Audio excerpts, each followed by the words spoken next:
This war the US and Israel is fighting against Iran is the most complex war that anybody can witness alive. In fact, this war is so dangerous that it is nearly worse than a world war. Watch and see how difficult and how technical it was for the US to coordinate this particular attack on Iran. At 0710 local time, a Tomahawk missile erupts from the deck of the USS Spruance and starts screaming towards Iran. Then the booster falls away and a turbofan the size of a coffee table spools to life, and the Tomahawk drops to 50 feet above the waterline. 4 seconds later, the next cell fires, then the next, then the next. The largest American military operation since the 2003 invasion of Iraq has just started, and Iran was about to find out firsthand why Americans don't have free health care. Within 90 seconds, 8 missiles are gone. 300 miles northwest, 2 other destroyers are running the same drill. 25 Tomahawks now race their radar altimeters along the wave tops, threading between Iranian coastal surveillance stations on routes designed to exploit every known gap in coverage. Flight time to the IRGC naval bases on Iran's southern coast, 40 minutes. Nobody in Iran has any idea they're coming. Somewhere on the Gulf Coast, an Iranian radar operator is probably drinking tea and watching a blank scope. He has about 39 minutes of peace left. But Tomahawks are patient and slow. 550 miles per hour across open water means 40 minutes of exposure where a single coastal radar ping could compromise the entire southern attack. Everything now depends on what crossed the border ahead of them. Already inside Iranian airspace, a wave of Lucas drones is doing something no American weapon has ever done.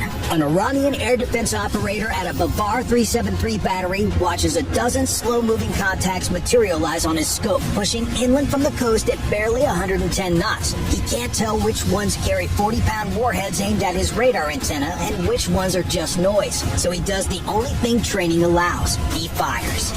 The interceptor streaks off the rail. Over $1 million. It tracks a drone the size of a riding lawnmower, closes at 3 times the speed of sound, and turns it into confetti. But it wasn't a Tomahawk missile. What you just saw blow up was a low-cost unmanned combat attack system, or Lucas drone, operated by Task Force Scorpion Strike. The drones themselves, manufactured by Spectral Works in Mesa, Arizona, reverse-engineered from captured Iranian Shahed 136s, cost $35,000 to produce. And right now, they're the most important aircraft over Iran. He fires again, another $1 million, and again. This is cost exchange warfare at an industrial scale. Every interceptor that chases a drone cheaper than a pickup truck is one fewer in the magazine when 25 Tomahawk cruise missiles show up in 30 minutes. Worse, every time that battery fires, it broadcasts its exact position to the passive sensors on the F-35s now crossing the Iraqi border. That operator is spending his ammunition and painting a target on his own forehead at the same time. But the Iranian air defense commanders celebrating their wins are about to discover something. Those interceptors they just burned through, they were going to need every single one of them in about 25 minutes. Because what crossed the Iraqi border next wasn't a $35,000 drone. 12 F-15I ROMs have been climbing east through Iraqi airspace for 90 minutes, tucked behind a screen of F-35I Adirs running silent in the lead. Electronic warfare suites passively cataloging every radar emission along the Iranian border while broadcasting nothing. The ROMs flew in the electromagnetic shadow, each one hanging heavy with a Rampage missile slung under the fuselage centerline. At 0805 local time, the formation reaches launch altitude over western Iraq. The lead weapons officer in the back seat has been watching his targeting display update for the last hour. Coordinates refined 3 times via Link 16 from an Israeli Oron intelligence aircraft circling over Jordan. He confirms the final solution. The pilot squeezes the release. 2,500 pounds drop away and the ROM jumps, nose pitching up from the sudden weight loss. The fly-by-wire connecting before the pilot's hands can. Below the jet, the solid rocket motor lights. The weapon punches through the sound barrier in seconds, trailing a wide exhaust plume that the pilot can see shrinking in his rearview mirrors as the missile climbs away on a ballistic arc toward Tehran.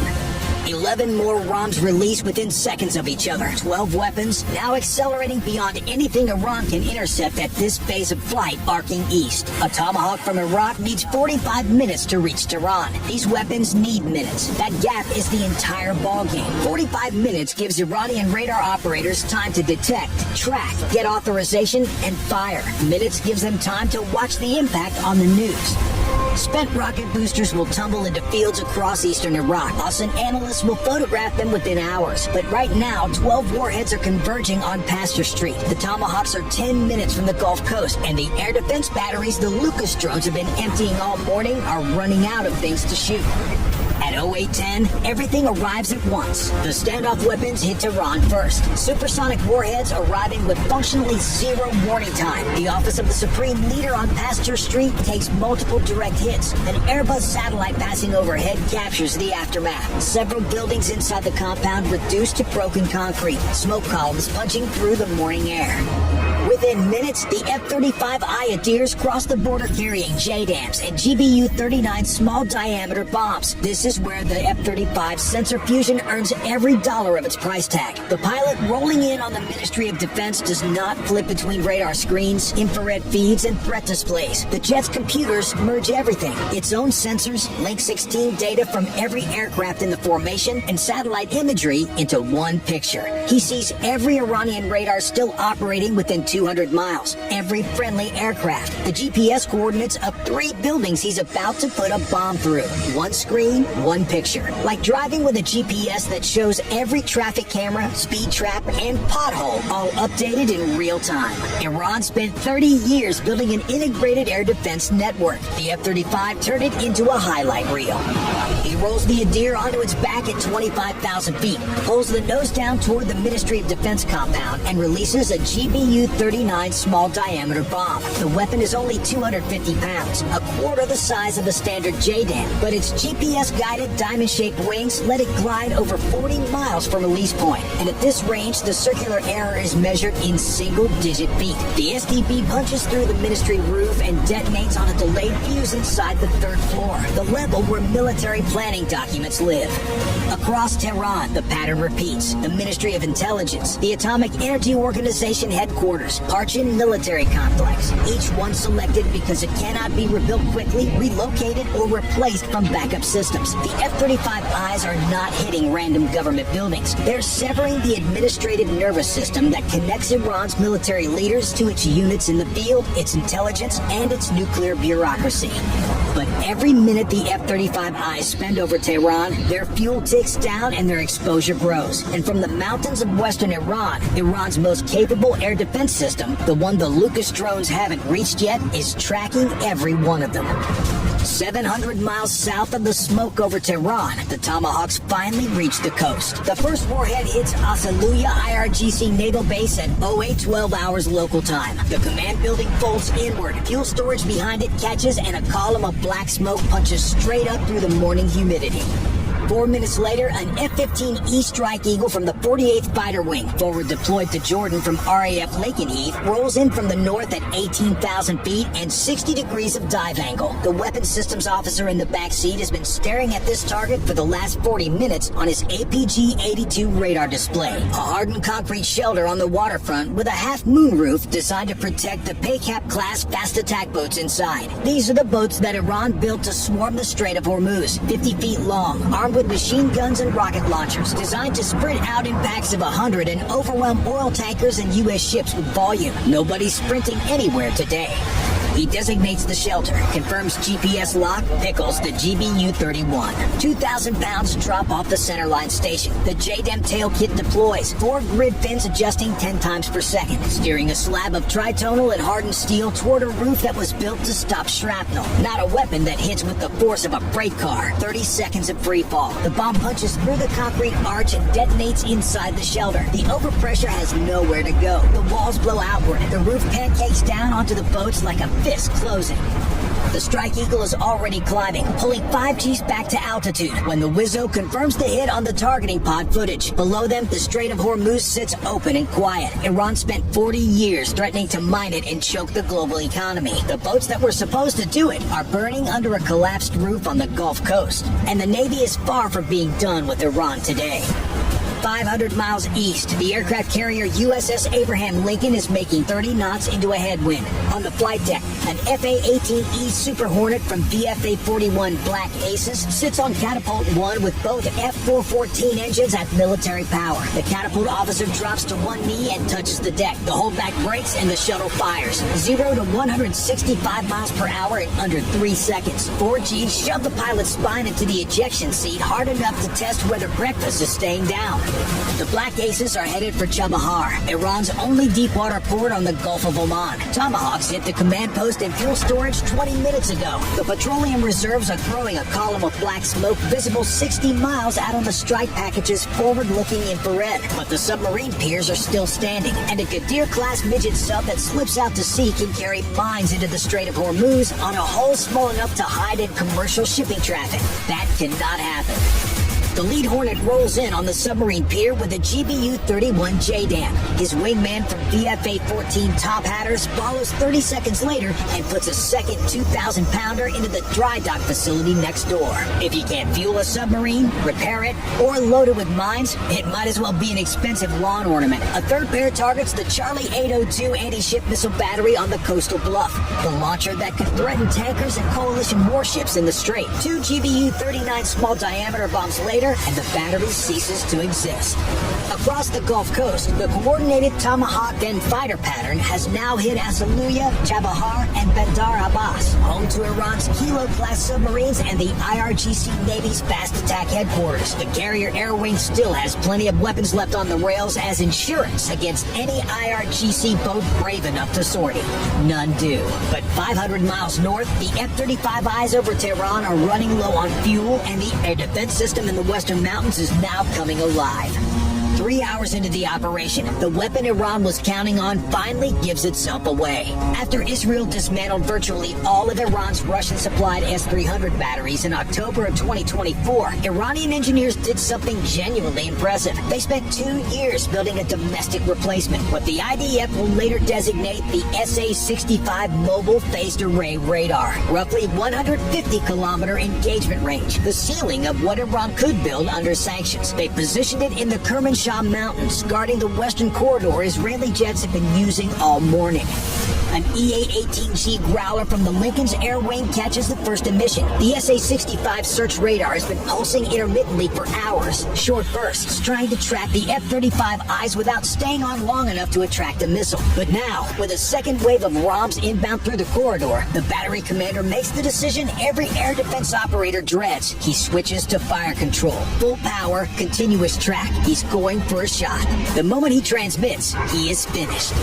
The Growler's ALQ-249 next-generation jammer floods his tracking frequency with enough power to turn the display into noise. Simultaneously, an F-35I that's been passively mapping that emission for 90 minutes passes the precise grid coordinates via Link 16. And from a Super Hornet orbiting 40 miles west, an AGM-88 missile drops off the pylon, lights its rocket motor, and accelerates to nearly Mach 3. The missile's multi-mode seeker, GPS, inertial, and multimeter wave homing doesn't care if the radar shuts down. It already knows where it lives. Emission to impact, less than 90 seconds. Iran spent 2 years building a replacement for the air defense system Israel destroyed. Israel and the U.S. destroyed the replacement before lunch. A U.S. official later says, "We have effectively suppressed their air defenses." That sequence rewrites the rest of the day, because the aircraft that have been orbiting over Iraq for 3 hours, waiting for exactly this moment, are finally cleared to push deep. 12 F-22 Raptors get the call. These are the jets from Joint Base Langley, Eustis, Virginia. Call signs Trend 51 through 66. Ferried to Israel via RAF Laken Heath 4 days ago. They've been burning holes in the sky over western Iraq for 3 hours, watching the air defense picture shift from red to amber. Now it's go time. The lead Raptor pilot pushes both throttles to military power and banks east into Iranian airspace. His APG-77 radar is painting everything within 120 25 miles, tracking contacts the size of a golf ball, while his own jet returns a radar signature roughly the size of a marble. An Iranian fighter would need to be within 15 miles to register anything at all. At 15 miles, his AMRAAMs are already off the rail. It's the radar equivalent of being invisible until you're already standing in someone's living room. But the Raptors aren't here to shoot down fighters. They're here to listen. The F-22's AN/ALR-94 is the most effective electronic warfare suite ever mounted onto a fighter. Over 30 antennas embedded across the wings, fuselage, and tail, each one tuned to a different slice of the electromagnetic spectrum. As the Raptor cruises over central Iran, the system is quietly cataloging every electronic emission on the ground below. A mobile SAM battery that relocated during the morning chaos and thinks it's hidden, the AL-94 has already geolocated it from its search radar. An IRGC command post communicating on a frequency it thinks is secure, logged, coordinates tagged, forwarded via Link 16 to an F-15E orbiting 60 miles behind. The Raptor pilot never fires a shot. He doesn't need to. Every piece of data his jet collects makes the next striker's job easier. The Iranian Air Force, maybe 40 operational MiG-29s, a handful of surviving F-14 Tomcats, and some aging Phantoms that were already old when Top Gun came out, stays on the ground. Smart choice. But on the ground in western Iran, a different fight is reaching its climax. While the Raptors catalog central Iran and the Navy dismantles the Gulf Coast, the most desperate contest of the day is playing out in the mountains of Kermanshah, Loristan, and Khuzestan. 30 F-15I ROMs, loaded with Raphael Spice glide bombs and Delilah cruise missiles, have fanned out across 3 provinces hunting TELs, transporter erector launchers, the heavy trucks that carry, raise, and fire ballistic missiles capable of reaching Israeli cities. The math is brutal. An IRGC missile crew can drive a Shahab-3 out of a hardened mountain tunnel, set up in a valley, connect fuel lines, erect the missile on the rail, and launch in under 30 minutes. Then they drive the empty TEL back underground before the next satellite pass. The IDF has spent months building targeting packages from signals intelligence, satellite imagery, and reportedly human sources inside the IRGC itself. Every one of those sources is earning their paycheck this morning.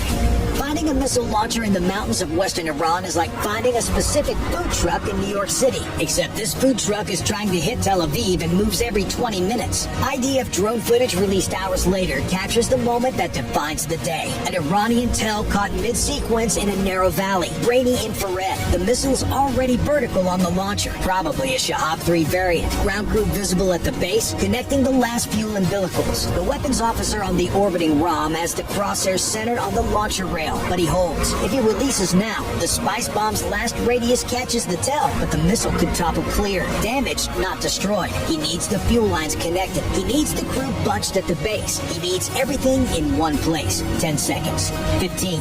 The ground crew steps back from the umbilical connection point. He pickles.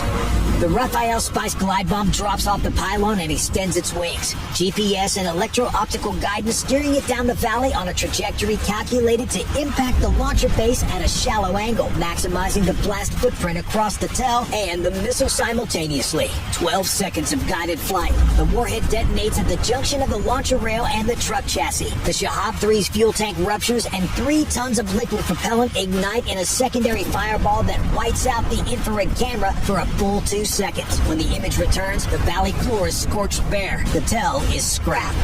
But they can't catch them all. Iran has hundreds of TELs dispersed throughout the western mountains. Some are in tunnels with approaches already collapsed. Some are decoys, and some, the crews that fuel fast enough, erect before the next drone pass and fire before a ROM arrives. Those missiles are already arcing toward Israeli cities. Some Iranian counterfire is going to get through, and the only way to limit how much is to destroy Iran's largest conventional weapons stockpile before it launches.